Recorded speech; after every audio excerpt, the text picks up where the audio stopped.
Coucou tout le monde, je reviens aujourd'hui avec une nouvelle vidéo de ma série Zoom sur la marque. Ça va faire bientôt 2 ans que je n'en avais pas faite, mais j'avoue que ça me manque et vous êtes nombreuses à souvent me poser des questions sur des marques, alors j'ai décidé de reprendre les analyses. J'ai déjà analysé plusieurs marques comme L'Occitane, Yves Rocher, Nuxe ou encore Caudalie, donc si vous voulez jeter un œil à mes précédentes vidéos, je vous mettrai le lien de la playlist dans la barre d'infos. Aujourd'hui, je m'attaque à la marque Aromazone pour une analyse qui m'a été très demandée. Et je dois avouer que moi-même, j'étais curieuse de ce que j'allais découvrir en préparant cette vidéo, car j'ai été cliente chez eux pendant de nombreuses années, et même si aujourd'hui je n'achète quasiment plus rien sur leur site, cela peut parfois m'arriver de passer commande pour certains types de produits que je ne trouve pas ailleurs. Du coup, comme d'habitude, je vais faire une étude de la marque la plus neutre et la plus complète possible afin de vous apporter un maximum de transparence. Si cette vidéo vous plaît, n'oubliez pas de mettre un petit pouce, cela m'aide beaucoup, et n'hésitez pas à vous abonner à ma chaîne si vous ne voulez pas rater mes futures vidéos. Maintenant, sans plus tarder, découvrons ce qui se cache derrière la marque Aromazone. Même si je suis sûre que vous connaissez bien la marque Aromazone et son concept, faisons un petit retour sur leur histoire. Aromazone, c'est une histoire de famille qui a commencé en 1999. Pierre Vosselin et ses 2 filles décident de créer un site dédié aux huiles essentielles. D'abord centré sur l'aromathérapie, le site se développe rapidement et prend un tournant important en 2005 lorsque Anne-Cécile Vosselin, qui a travaillé chez L'Oréal par le passé, a l'idée de proposer aux clients des recettes simples pour confectionner leurs cosmétiques eux-mêmes. Le concept même de Aromazone était né, une boutique d'ingrédients cosmétiques bruts dédiée au DIY de la cosmétique. À l'époque, cette entreprise était assez pionnière car proposer des cosmétiques naturels était encore assez rare et le concept du DIY n'avait pas encore atteint son âge de gloire. Avec le temps, mais surtout grâce au bouche à oreille, Aromazone s'est très fortement développé et aujourd'hui, le chiffre d'affaires de la marque dépasse les 80 millions d'euros. Ces chiffres datent de 2019 car je n'ai rien trouvé de plus récent, mais j'ai notamment découvert que la famille Vosselin faisait partie des familles les plus riches de France aujourd'hui, se plaçant en 167e position avec un montant de 600 millions d'euros. En 2021, la marque Aromazone est revendue au groupe Eurazeo pour 410 millions d'euros, même si la famille Vosselin reste un actionnaire important. Et juste pour la petite parenthèse, le groupe Eurazeo ne vous dit peut-être rien, mais il a investi dans plus de 350 entreprises, dont le groupe Accor, Europcar, Desigual, Deezer ou encore Doctolib. Donc autant vous dire qu'aujourd'hui, Aromazone n'est plus une petite affaire familiale, mais un business bien huilé. Lorsque l'on regarde le site de Aromazone, je dois avouer qu'il est très bien fait, complet et qu'il donne une réelle impression d'authenticité. D'ailleurs, si on regarde les valeurs mises en avant par la marque, on est vraiment dans une démarche de réassurance. Le site présente 6 valeurs. La transparence, et c'est vrai que leur site fournit énormément d'informations, notamment en ce qui concerne les produits et leur provenance. La générosité, en plus des informations liées aux produits, la marque propose gratuitement de nombreuses recettes, des fiches pratiques ou encore un guide complet et très bien fait sur les huiles essentielles. L'écoute, sur ce point-là, je n'ai jamais testé leur service client, mais les avis que j'ai pu voir sur internet sont plutôt positifs sur le sujet. L'innovation, c'est vrai que la marque propose de plus en plus de cosmétiques prêts à l'emploi ou alors des bases de cosmétiques qui sont élaborées par des cosmétologues en laboratoire. La qualité, la marque revendique des ingrédients naturels sans conservateurs et parfums de synthèse et mentionne un cahier des charges strict. Sur ce point-là, il est difficile de vraiment juger de la qualité de ces produits et nous n'avons pas accès à ce cahier des charges, donc c'est un peu plus subjectif. Et enfin, le respect de l'humain. Le site mentionne le respect des producteurs avec une rémunération juste et parle aussi de commerce durable et équitable. Sur ce point-là, encore une fois, difficile de vérifier, surtout qu'il n'y a pas de label officiellement affiché et que cela a été le sujet de plusieurs polémiques, mais nous y reviendrons tout à l'heure. Enfin, dans sa présentation, Aromazone met également en avant son engagement écologique avec plusieurs arguments. Tout d'abord, en faisant partie de l'association One Voice qui lutte contre la violence animale et en certifiant que les produits n'ont pas été testés sur les animaux. C'est une bonne chose, certes, mais aujourd'hui cette mention est un peu abusive puisque les tests sur les animaux sont interdits en Europe depuis 2009. Aromazone mentionne également sur son site que l'agriculture biologique est privilégiée. Là encore, c'est une bonne chose, mais le terme privilégié signifie que ce n'est pas systématique et ne précise pas la quantité de ces produits qui sont issus de cette agriculture biologique. Ensuite, il est écrit que la marque privilégie les producteurs locaux. Alors ce terme est très vague car local peut être interprété à l'échelle d'une région, d'un pays ou même d'un continent. En ce qui concerne Aromazone, une bonne partie de ses ingrédients viennent d'Europe, ce qui n'est déjà pas si mal, et le reste vient du reste du monde selon les lieux de culture des plantes.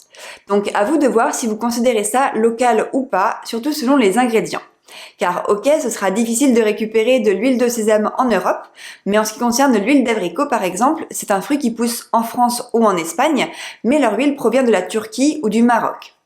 Après, quand on regarde les origines des ingrédients, je trouve qu'il y a quand même une certaine cohérence et c'est aujourd'hui très fréquent pour les marques de cosmétiques, même bio, de s'approvisionner autour de la Méditerranée, ce qui implique aussi l'Europe de l'Est ou la Turquie. Donc sur ce point-là, je dirais que Aromazone est dans la moyenne. Enfin, le site mentionne divers arguments écologiques un peu bateaux, comme le fait d'avoir des emballages recyclés avec du verre, du carton ou encore du PET recyclé, le fait que leurs ingrédients sont naturels et biodégradables, et le fait que leur packaging pour l'envoi et le calage des produits est en papier ou biodégradable. Ce sont de bonnes choses en effet, mais ce ne sont plus aujourd'hui des éléments vraiment différenciants. Comme je vous le disais, Aromazone vend tout ce dont vous pouvez avoir besoin pour créer vos propres cosmétiques, et cela inclut un très large choix de produits. On y retrouve des ingrédients bruts comme des huiles essentielles, des eaux florales, des huiles végétales, des beurres végétaux ou encore diverses poudres, mais aussi des bases de cosmétiques comme des bases lavantes et des shampoings neutres, ou encore des cosmétiques prêts à l'emploi. On va aussi trouver tout ce qui est ustensiles et packaging et bien sûr des kits DIY comprenant tout le nécessaire pour fabriquer vos cosmétiques. Au total, j'ai recensé un peu plus de 1500 produits sur leur site sans compter toutes les variations liées aux tailles et aux contenances des flacons. Cela fait donc un beau catalogue bien complet. En ce qui concerne le côté bio, de tous les produits que j'ai pu analyser, j'ai l'impression qu'on a un peu plus de la moitié des ingrédients qui sont certifiés soit agriculture biologique, soit Cosme Bio ou Cosmos. Je ne compte bien entendu pas tous les produits qui ne sont pas concernés comme les flacons ou les ustensiles. Ensuite, j'ai également regardé les compositions des produits cosmétiques prêts à l'emploi, qu'il s'agisse des bases neutres ou des produits finis, et je dois avouer que Aromazone s'en sort très bien. Comme je vous le disais, plus de la moitié des produits sont certifiés bio et même pour le reste, les compositions sont très correctes, sans ingrédients dangereux. C'est sûr, les compositions sont parfois peu qualitatives avec des huiles estérifiées ou coupées avec de l'eau, mais en même temps ce n'est pas rare de voir ça chez d'autres marques de cosmétiques bio car c'est aussi comme ça qu'on propose des prix plus accessibles. Enfin, en ce qui concerne la qualité des produits, je dois avouer que j'ai un peu de mal à juger cet aspect car ce sont pour la plupart des ingrédients bruts et comme je ne suis pas une experte en chimie, je ne suis pas allée analyser les produits dans un laboratoire. Sur internet, j'ai lu pas mal d'avis différents, avec des personnes trouvant la qualité des produits médiocre et d'autres les trouvant très bien. En ce qui me concerne, j'ai rarement été déçue par leurs produits et je n'ai jamais fait de réaction allergique. Je trouve qu'ils sont tout à fait corrects, mais il faut avouer que forcément vu les prix, on n'aura pas la même qualité ou la même éthique qu'un produit certifié Slow Cosmétique par exemple. Un des points différenciants de Aromazone et pour lesquels elle doit en partie son succès, ce sont ses prix très attractifs. On en parle très souvent, mais j'ai quand même voulu comparer par moi-même 3 produits phares et incontournables pour voir ce qu'il en était réellement. J'ai donc choisi de comparer 3 produits vendus par plusieurs marques et d'observer les différences de prix. Voilà ce qu'il en est. J'ai d'abord regardé pour un flacon de 200 ml d'eau florale de rose, un produit qui est très populaire, et Aromazone le vend au prix de 6,95 €. Après, si on regarde sur d'autres sites, Mademoiselle Bio le vend par exemple à 6,90 €, Propose Nature à 7,80 €, Melvita le vend à 11,50 €, Flora m'en a un à 11,90 € et enfin Sanoflore à 12,40 €. Donc même si Aromazone fait partie des moins chers, Mademoiselle Bio est quand même la marque qui propose ce produit au prix le plus bas. J'ai ensuite regardé pour un flacon de 10 ml d'huile essentielle de lavande aspic bio. Et donc là, sur le site de Aromazone, on va le trouver à 3,95 €. Cette même huile essentielle va être vendue sur le site de Jolie Essence à 3,90 €, Compagnie d'Essence à 4,80 €, Bioflore en vend un à 5,70 €, De Saint-Hilaire à 6,70 € ou encore Floram à 11,30 €. Donc là, clairement, Aromazone est dans la moyenne, même si c'est plus la moyenne basse. Mais là encore, tout est une histoire de qualité et de provenance des ingrédients. Enfin, le dernier produit que j'ai comparé, c'est un beurre de karité brut bio de 100 g. Aromazone en vend un au prix de 4,80 €.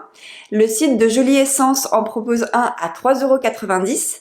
Ensuite, il y a la Compagnie d'Essence à 4,95 €, Bioflore en vend un à 7,65 €, Cattier à 8,50 € ou encore Make Sense à 18 €. Donc même si Aromazone propose en général un des prix les moins chers, on observe toutefois que d'autres marques ont aussi des prix abordables et plus compétitifs et qu'au final, comme pour tout, il peut y avoir de gros, voire de très gros écarts de prix. En analysant une quinzaine de produits, j'ai remarqué qu'en moyenne, Aromazone est 15 à 60% moins cher que ses concurrents. Ces écarts de prix varient beaucoup selon les types de produits, mais dans l'ensemble, la marque reste quand même parmi les plus accessibles. Ces prix très attractifs ont clairement suscité la curiosité des concurrents et des médias, et Aromazone a été au cœur de plusieurs polémiques concernant ses prix, mais aussi la qualité et la relation de ses fournisseurs. L'entreprise est souvent accusée de négocier très fort avec ses producteurs en cassant les prix d'achat. Il y a eu plusieurs témoignages de la part de ces producteurs, et même si on retrouve certains avis négatifs, il y en a aussi d'autres qui sont positifs. Bien entendu, d'après les personnes interrogées, les producteurs ne sont pas obligés de travailler avec la marque Aromazone. Mais s'ils le font, c'est qu'ils sont en mesure de répondre à leurs demandes et à leur cahier des charges. Cela implique très probablement que la plupart de ces fournisseurs pratiquent une agriculture peu qualitative et intensive pour permettre un prix si bas. Ce sont des producteurs qui produisent en très grande quantité pour proposer ce type de tarif. On ne retrouvera donc pas de petits producteurs locaux et éthiques. De plus, les normes bio et les cahiers des charges sont différents selon les pays, tout comme le coût de la main-d'œuvre. Ce n'est donc pas étonnant de voir que de très nombreux fournisseurs sont basés en Europe de l'Est sur des produits qui pourraient peut-être venir de plus près. Après, sur ces aspects, il y a beaucoup d'hypothèses et finalement peu de preuves. La marque se défend et revendique de bonnes conditions de travail pour ses producteurs, et les médias peuvent aussi dire ce qu'ils veulent. Puisqu'il n'y a pas eu d'enquête officielle sur le sujet, difficile de statuer totalement. Je dirais que plusieurs éléments sont suspects, mais en même temps, si on regarde le reste du marché de la cosmétique, même bio, Aromazone n'est clairement pas la seule marque à s'approvisionner dans d'autres pays pour réduire ses coûts. C'est donc aussi une histoire de valeur et d'engagement personnel. Pour finir sur ce sujet des prix bas, Aromazone a une page dédiée sur son site à ce sujet qui s'intitule « Pourquoi Aromazone n'est pas cher ». Sur cette page, la marque justifie ses prix avec plusieurs arguments qui sont à mon sens recevables. Aromazone explique tout son fonctionnement et son organisation en expliquant que les prix bas sont liés au fait que la marque achète ses produits directement aux producteurs sans passer par des intermédiaires. La marque vend ensuite directement aux clients sans passer par des revendeurs qui pourraient prendre une marge en plus. Enfin, sa marge commerciale est très faible et l'entreprise dépense peu en marketing, ce qui lui permet au final de proposer ce type de prix. Même si je pense qu'il y a une part de vérité dans ses propos, à mon avis, cette page a été créée suite à ces polémiques pour justement se justifier et apporter de la transparence et de la clarté sur ses prix. Cela reste du déclaratif, donc on ne connaîtra probablement jamais toute l'histoire derrière. Après vous avoir dit tout ça, pas facile d'avoir un avis tranché sur la question. D'un côté, je trouve que la démarche originelle d'Aromazone est très bien et a permis de rendre les cosmétiques bio et le DIY plus accessibles et plus populaires. Les produits proposés sont bien composés, sans ingrédients dangereux pour la santé. La marque a aussi permis de rendre accessibles de nombreux ingrédients que l'on ne retrouve pas forcément partout et permet au petit budget d'avoir accès à des cosmétiques simples et sains. Donc au final, même si leur éthique n'est clairement pas parfaite, il vaut mieux consommer du bio et être sensibilisé au sujet plutôt que de continuer à acheter du conventionnel comme L'Oréal ou Nivea. Après, il y a plusieurs aspects qui m'embêtent un peu avec Aromazone. D'un côté, c'est toute cette polémique liée à leur prix bas et à la relation avec leurs fournisseurs. Même s'il n'y a pas de preuves tangibles, on peut avoir des doutes quant à la qualité des ingrédients, à leur origine et à leur exploitation. Et en même temps, si on se penche vraiment sur le rapport qualité-prix, de nombreuses marques de cosmétiques bio très abordables pourraient être aussi remises en question, comme Avril, Lavera ou Marilou Bio, qui eux aussi proposent des cosmétiques bio à très bas prix. Mais comme je le dis souvent, il en faut pour toutes les bourses et pour tous les goûts.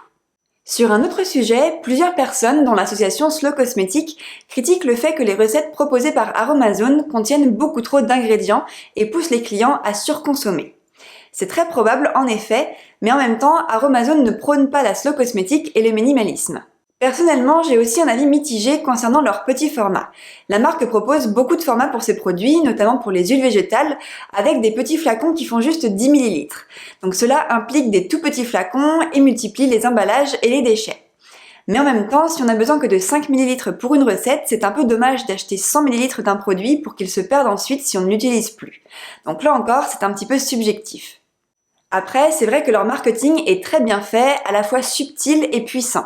Chaque page produit nous vante les mérites et les propriétés d'un ingrédient et au final, on a presque envie de tout acheter. Il faut donc réussir à rester raisonnable et responsable et ça, c'est la responsabilité de chacun. Donc pour conclure, pour moi, Aromazone ce n'est pas le diable. Cela reste du low cost et donc comme pour tout, on en a pour notre argent. La qualité varie et n'est pas garantie et l'éthique derrière non plus.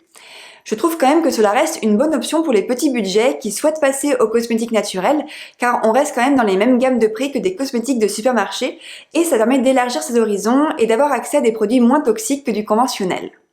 Après, Aromazone est aujourd'hui une très grosse entreprise et ses valeurs ne sont pas forcément les mêmes qu'à ses débuts. Pour des personnes comme moi, sensibles à l'éthique, ce n'est pas forcément une marque que je recommanderais, mais je dois avouer que parfois, on se laisse aller à la facilité de tout trouver au même endroit. Heureusement, le bio et la slow cosmétique se développent de plus en plus et les offres proposées sur le marché sont de plus en plus larges et accessibles. Si vous aimez fabriquer vos propres cosmétiques, il existe des alternatives un peu plus éthiques pour trouver des ingrédients cosmétiques. Je pense par exemple au site de la slow cosmétique et à la marque Bioflore notamment, qui propose pas mal d'ingrédients bruts. La marque Santifolia a également une gamme d'ingrédients bruts pour faire ses cosmétiques DIY. Et plus récemment, j'ai découvert le site de Jolie Essence, une réelle alternative au site de Aromazone. C'est un site très similaire qui propose lui aussi un très large choix d'ingrédients avec des prix plutôt abordables. C'est un site qui a été créé par la marque Propos Nature, une marque de cosmétiques bio qui a plutôt une belle éthique, donc j'ose penser que Jolie Essence est un peu dans la même veine. Là encore, ils ont des tarifs assez abordables, donc on peut se poser la question de la qualité, mais l'entreprise me semble être plus à taille humaine et avec une démarche un peu plus sincère.